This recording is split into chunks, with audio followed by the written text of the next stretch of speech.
of it. I had a long night last night, and I'm like a little out. You've been Hey, man. hitting the bottle or just But I doing gotta much go. work? No, What's I wrong? was just I was on a production last night that we didn't wrap till like 4 a.m. Wow. I'm just like, That is a little bit. Yeah. That seems Can't- to be can't hand- commonplace. yeah, I can't handle it like I used to. You know, What causes that late of a night? That's crazy. I'm doing post on it, so it's just transferring Oh, footage gotcha. and organizing. It's sort of like I'm the last guy. So Everyone's feeling- probably trying to tell you to hurry up feeling too. good. Oh yeah. Yeah. Well, no, hurry up. They just give me their stuff and then go to sleep, and then I get to. Hello, everybody. Welcome to another conversation with Jason and Justin. Today, we are joined by Matthew. Matthew, how are you doing today? I'm doing good. Thank you both for having me so much. Of course. I'm going to start with a pretty typical question in these sort of conversations, and that is, what got you into filmmaking? Yeah. I don't quite know. I like growing up. I have 3 brothers. So movies, I think were a way my parents could put us in front of a TV and we wouldn't fight for 2 hours and beat each other up. So it was just a form of like get them to stop kicking the crap out of each other. But we watched so many of them, and me being kind of in the middle, I have 2 older brothers. I was able to watch stuff at a younger age that I probably wouldn't have seen if it wasn't for them. So I got to watch like Silence of the Lambs and Scream and just these movies that I was way too young to check out, and I loved watching them. I loved being scared. I think that was the thing that excited me the most about it. I played music and stuff in high school, and it seemed like the big thing at the time was for bands to release like tour videos or just making a record or just like record stuff of the band goofing around, edit it together and call it a music video. So I started doing that, and I had fun doing it. I liked operating a camera. I didn't really know how to edit, but like I, would just kind of cobble stuff together, and it sort of worked.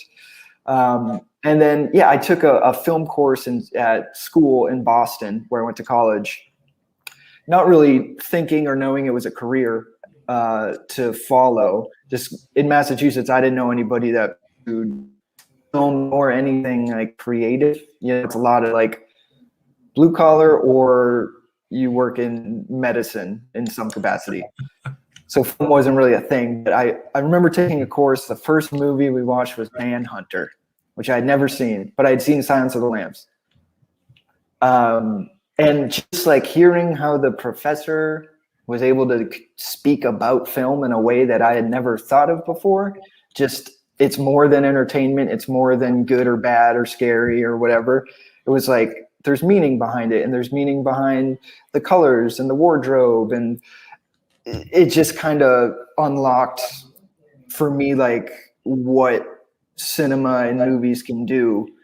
So I quickly transferred from the arts and sciences school I was attending into the film school, and just kind of try to watch as much stuff as possible, try to learn as much stuff as possible. And that eventually brought me to Los Angeles, where I, tried to get into working in the industry in any capacity. And luckily been, able to work here for the last like 7 or so years, which is crazy. It's been that long. Hannibal is a fascinating study for anybody that goes into acting, because he's been played by 3 different people. Well, he's been played by 5 different people, but especially 3 of them, Brian Cox, Mads Mikkelsen, and Anthony Hopkins, have each been able to make this character their own, like without you missing the other guy that came before, it's crazy because that doesn't usually happen. No, it's one's an imitation of the other, and it's never quite as good. But yeah, the fact that those are able to be 3 distinctly separated yet uniform in the same way characters, it's like that just goes to show like how talented actors are, and I think what different filmmakers can do with a similar story. It's like you give 3 directors the same script and you're going to get 3 different films. I remember learning about Mindhunter, the TV show didn't exist yet. No. But when I had seen Silence of the Lambs, I was like, there's nobody else that could do this besides Anthony Hopkins. Like, this is going to be like sort of a bummer to watch. And it absolutely is not the case. If anything, I mean, it's hard to compare because they are so different, but it's like, there's things about Brian Cox's performance that is just like more unsettling than Hopkins. And it's just, it just kind of shows how damn talented those guys are. I recently saw Manhunter myself, and I feel bad because Brian Cox seems to be the one that nobody really talks about anymore. Totally. It's Mads Mikkelsen and Anthony Hopkins are the two that you get the most, but Brian Cox really did bring something different to the role, and he did it first. Totally. I think a lot of people, forget about that. Yeah, going into it, I didn't realize that. And then I was like, oh yeah, this is the guy. This was the first one, and it's a different performance. But yeah, it's like, it's terrifying. Yeah, I remember being the guy that was like, this Hannibal show is going to suck. They don't have Anthony Hopkins, Mads who, and then I sit down and watch the first episode and I immediately shut up. Dude, forgot all about Anthony Hopkins. I haven't seen all of it. I'm also like somehow late to the Mads train, but I watched another round recently and it was just like, he's the most incredible looking person. Like you could just stare at that man's face for 90 minutes. I haven't seen the latest one of his Riders of Justice. Is that right? But I hear it's absolutely awesome. So that one's going to be happening for me soon. So I was sleuthing through your IMDb, and it looks like it was Licensed to Operate your first thing you've done. That was a really awesome project. The first job I got when I moved here was working at a production company, and I was answering phones and stocking the refrigerator and just trying not to get in people's way. While I was working there, they did a lot of music videos and commercials, no feature films or anything initially. And it was a really good learning experience because it was a smaller company. I kind of got to learn everything. I got to learn what it took to write a treatment, what it took to pitch a job, what it took. Like I got to be on set for the first time in a professional way. And we had a project come to us through an agency that it was a documentary about ex-gang members in Los Angeles now working as gang interventionists. So they're, most of them 40s, 50s into their 60-year-old men and women who were in gangs growing up, have spent time in prison, have just seen a lot of shit, and they are now trying to work within their communities to stop it, and be a voice of reason and a way for younger people who may be currently in that mix, give them a person that they can go speak to, before the police, so it's like they communicate with the police, these gang interventionists, but it's like they're on the front lines trying to prevent this shit from happening. And growing up in Massachusetts, it's like what I knew about Los Angeles and gang violence was just very on the surface and what movies showed me, and the Watts riots and stuff, but it's like I didn't really understand it. And granted, I spent like 6 months on that project working with ex-gang members, current gang members. I still don't know, enough about it. Those people have really devoted their lives to trying to put an end to this shit. But for me, being so out of my comfort zone, it was an incredible experience. I was essentially also, the production company trusted me to they gave me a camera and were like, okay, you're going to go follow kind of these characters. We had other directors and camera operators that were going to go cover those people. It's a documentary, so you don't quite know where the story's going to go. And we just met so many interesting people. That project for me totally got me back into the excitement of films, whereas I was so nervous to just get to town and get a job, that the idea of making movies quickly seemed like, okay, that's very unrealistic, but I can make a living making these little commercials and branded content videos, and every brand has some video presence, so it's like I can be creative in that way. But those projects are, for me personally, only so fulfilling, and to be able to go and work on something that took 6 to 8 months of my time, and you form a family when you're making projects like that. The experience was just tremendous, and also just taught me like practical things in terms of how to capture documentary stuff. I didn't really know what I was doing. I learned from being there and just learning like how to react with a camera when something's happening, how to try to get performances out of real people. Completely unqualified to be there, but they let me continue on in the film. It's a nice little movie. It's like really interesting characters.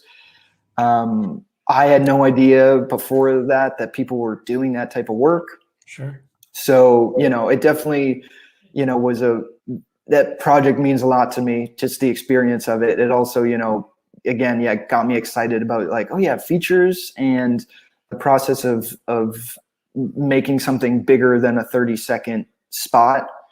That's what I want to be doing. So I think that project kind of gave me the boost to be like, okay, time to start writing and figuring out how to actually make something other than just kind of, doing the work that comes in and being okay with that, but not really being that fulfilled creatively. So what is a field producer? Forgive me. What does a field producer mean? Like, what does that job do? I just read it on your. I was like, so we had a small crew. So I was like field producer. I was like coordinating. So basically, sending call sheets out during the day, making sure all the crews would usually be like a camera operator, a sound engineer, and maybe like a PA. So it'd be like little groups of 3 that would like, Gotcha. We would just be scattered throughout the city during the summer, essentially, is when we shot it.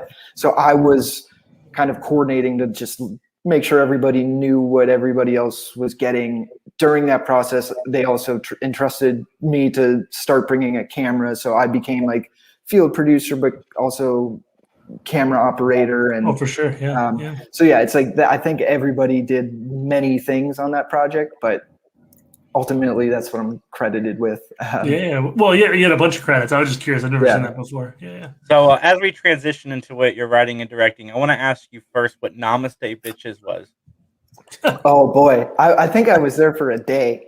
I drove by the yoga studio that we filmed that in, and it's no longer that yoga studio, so that's too bad. I think it's like a cycling thing now, which good, that's great for them. That was like a web series that one of the directors of License to Operate actually brought me on for a day to like be a camera assistant. This was during the time when I had no idea what I was doing. I was just like, any job, whatever, I'm happy to be there. I kind of knew how to operate camera. I could DIT. I could, just try to be of use. But yeah, that was a one-day like web comedy series. I'm not too sure where it went, but they were very nice people. It was a nice experience. I hope so with that name. Yeah. So, I mean, Woe seems to be killing it. Still sleuthing through your stuff. Woe, I mean, you got award and things like that. Seems like a fun project. This for me is the first time, I think people are pretty forgiving when you release music videos and short films. Like you're asking for like 4 minutes of people's time. So they're like, okay, yeah, that was good. Great job. When you're asking for 90 minutes, people are going to let you know how they think about it.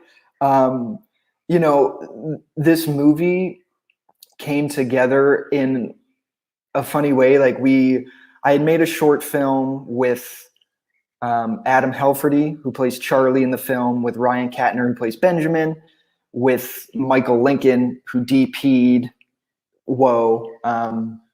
And then Michelle Elizabeth and Alicia Doroteo helped with costuming and production design stuff. They came on the feature as well. We made a short together and just had a really good time. We were like, oh, we got to make something else. This felt really good, and I like working with everybody. Let's do it again.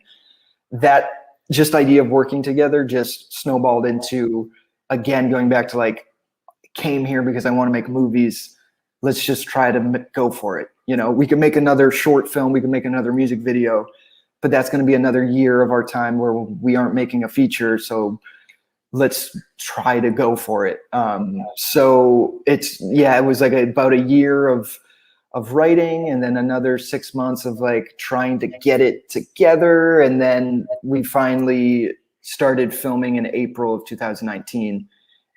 And then it's out, you know, and it's a weird feeling because it's like, you know, 2.5 years of your life, you're just thinking and working on this thing. And then in a matter of hours, people are like, this is good, or this sucks, or, you know, and it's like, I'm learning how to take the hits. And also like, you know, what's exciting, like, I know the movie isn't for everybody. No movie's for everybody. We tried to make something a little different with this. And, you know, I think one thing that I've been seeing people might be frustrated with is not necessarily, you know, kind of tying up in a bow at the end. And that's, you know, not every film needs to do that. I think some people wish ours did a little bit more than it does, and I understand that. But we also wanted to make something, you know, the movie focuses on mental illness, what that can do to people and family over time when you don't talk about it. And a big part of that for me is this idea of like, you're sort of left to your own devices and you're feeling super alone and you're just trying to make it through every day, and you're trying to like figure everything out to just like something like, if you figure it all out, it's going to be okay and things will click and it'll be good. And it doesn't work like that.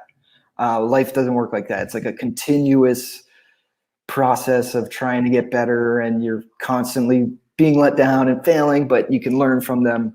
And with the movie, we tried to put that feeling into it where these characters are kind of searching to figure something out, but like, is there anything to figure out? You know, it's like they're trying to solve this thing that is bigger than them when all they have to do is kind of like talk to the people around them and connect, and they'll be in a better place, but they aren't able to do that.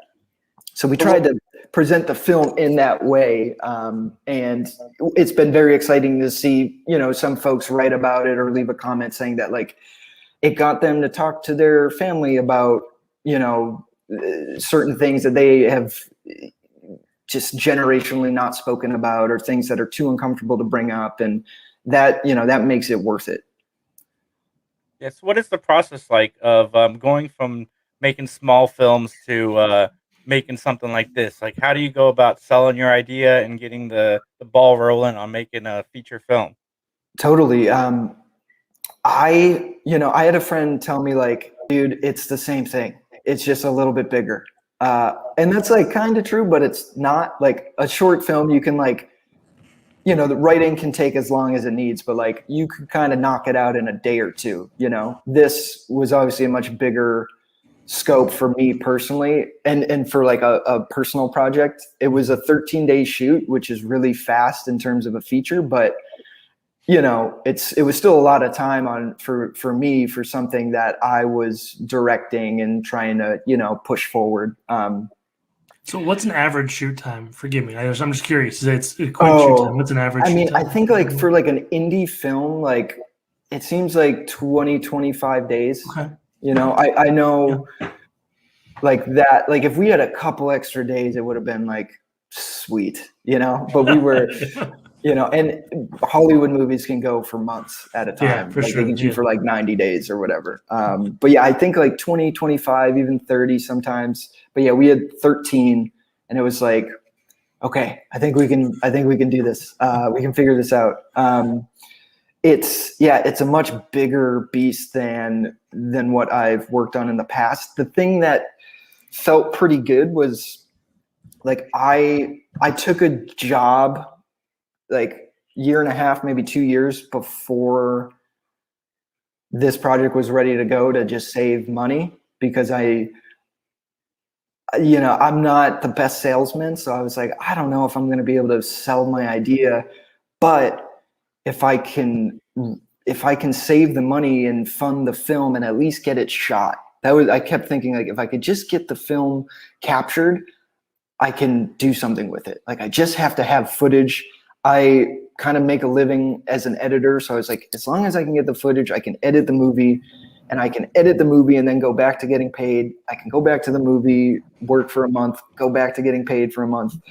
I just knew I had to get footage on a hard drive. So so it's real and it isn't just a conversation anymore. So, the people that we brought on in terms of cast and crew, it's like a ton of those people were friends and friends of friends. And, people came and did it for next to nothing, which was amazing. And just were excited about the idea to work on a project that, I think they thought was different. We also tried to find people who, maybe didn't have a credit as DP, but they were getting a lot of assistant roles, or they were DPing smaller projects, but they didn't have that feature yet. It's like, so we tried to give everybody like a boost up to be like, okay, this is what you want to be doing. This is like, you're in charge in this department now. Like, let's do it. So I think everybody was like hungry and excited. And even though 13 days is a lot and a little at the same time. Like, it's asking a lot. It flew by. Yeah. It totally flew by. Mm-hmm. But it's also like, I think like we were able to, like, nobody was like totally dead at the end of filming. It was like relatively healthy circumstances. And yeah, we had like fortunate to get some investors at like the last minute through a friend who put in a little bit of money to basically just like get us across the finish line. Cause it's amazing how fast money can just seem to disappear when you're making things. So we were fortunate to have some folks come in at the last minute to give us the boost to like, okay, we're making it. We have the money in the bank. Let's see what we can do. We didn't have distribution or anything. For me, I was just like, we will figure that out. We just got to get it filmed. Was there any big gotchas? Like, you mentioned financial or anything during the 13 days? You're like, oh crap, I didn't think about that or anything. I mean, food is expensive. Like, you don't think about what it costs to feed people. Like that. We had a really good caterer that was like affordable. And I think people had a good experience on set for several reasons, but one was like we had good catering, which I think was nice. But yeah, it's just like, I don't know, things just add up, like location fees. And I have very much been used to like this was maybe a 20-person crew. I was used to on other music video and short projects we did, it was like 3 or 4 people. So it was still very small, but there was the magnitude for you is large. Just the magnitude was different. Yeah. So it was just like, getting, even though people weren't paid much, it's like we tried to, we gave them something, and nothing really stuck out as like, oh, holy shit, I had no idea that we were going to have to pay that much. Like there were some like insurance things and dealing with SAG, because we had a couple actors who were in the union that was like, oh man, like, this is kind of a bummer, but it's understandable, Yeah. That's awesome. So where can I also sorry, one thing I didn't budget in mind was submitting to film festivals. So if you are I didn't think about that at all. Filmmaker, that's something that always costs, $60 to $100 per festival. You submit to 20 festivals and it's like, that adds up. Shoot, where did this, that was another thing that I was like, I'll figure that out. And then you're just in the position where you're like, you have to submit the movie. So next time I'm going to put a little bit aside for that. That's fair. I need to go to some festivals, but where can everybody find you online? I'm on Instagram. I'm not like the most active guy on there, but I post some things here and there, just at Matt Goodhue. And then the movie is at Whoa Movie. And there you can find the trailer. There's, we'll post some behind the scenes stuff and whatnot. And if you go there, you can see like where the movie's showing. It's on Apple TV and Amazon and Vudu, Vimeo, YouTube, and streaming. So, and it's on Blu-ray, which is kind of insane. So I'm like, I ordered one for myself, so I'm excited to see a physical copy. Cool. Yeah, that has to be cool. I wasn't sure if that was gonna happen. The fact that we got distribution, I was like, this is Kamikaze Dogfight and Gravitas like reached out and were excited about the movie, and it was just like, holy shit. Like we were like, okay, worst case we'll put it on Vimeo and hope people look at it. But they reached out and were excited about the project. So that actually have somebody who believes in it is super exciting and kind of surreal. Well, my last question is, what can we expect coming from you next? Yeah, I'm writing, and I have a script that I want to film in Massachusetts next summer, where I'm from. There's a area where I grew up that's known as the Bridgewater Triangle. That's like this haunted paranormal part of New England. Who knows? There's some pretty wild stories, UFOs and ghosts and phantom panthers and all this crazy stuff. The movie takes place there. I don't quite know how much of that is in the film, but I want to shoot that next summer. And in the meantime, Adam Helferty, who is the actor in the film who plays Charlie, he is a wonderful musician and is coming out with a new record in the next few months. I think we're still figuring out when, but we're going to make some music videos for that. That'd be fun. Hopefully, I'm going back to Massachusetts in a few weeks to see the family for the first time in forever. And then when I get back, I think we're going to get to work on some of that stuff. Cool. That is fantastic. If you ever look into cast any podcasters, Justin and I are very available, and we work. Oh, dude, I love it. Where are you guys located? We're in Ohio. We're in Columbus. Oh, awesome. I've been out there for work very briefly, but sure.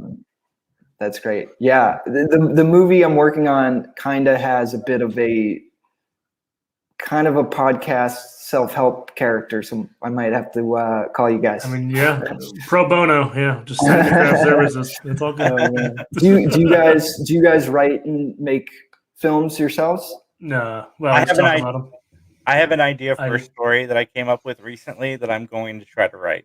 Dude, that's awesome. But I mean, if it doesn't go anywhere, it doesn't go anywhere. But at least I can say I wrote something.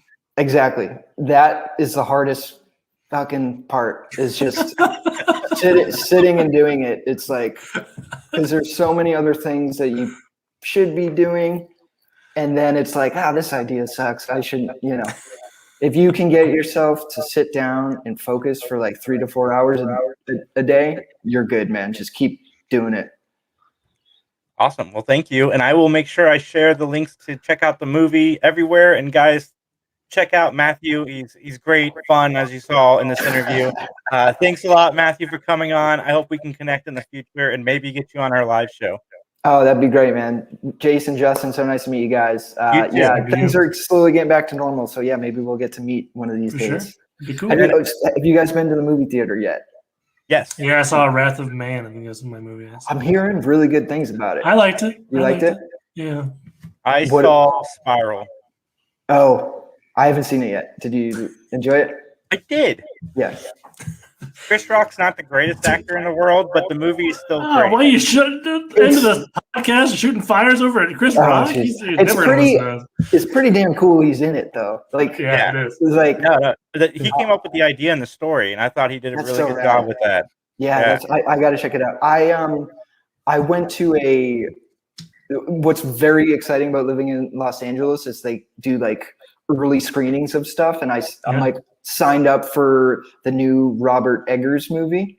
That'd be fun. That's sweet. The Northman. So the guy who did The Lighthouse and The Witch. Oh man, that Lighthouse movie freaked me out. Dude, this next one, I had to sign a thing saying I won't talk about it, but check it out when it's out. I think it's is it Lovecraftian like The Lighthouse? I felt very Lovecraftian. Yeah.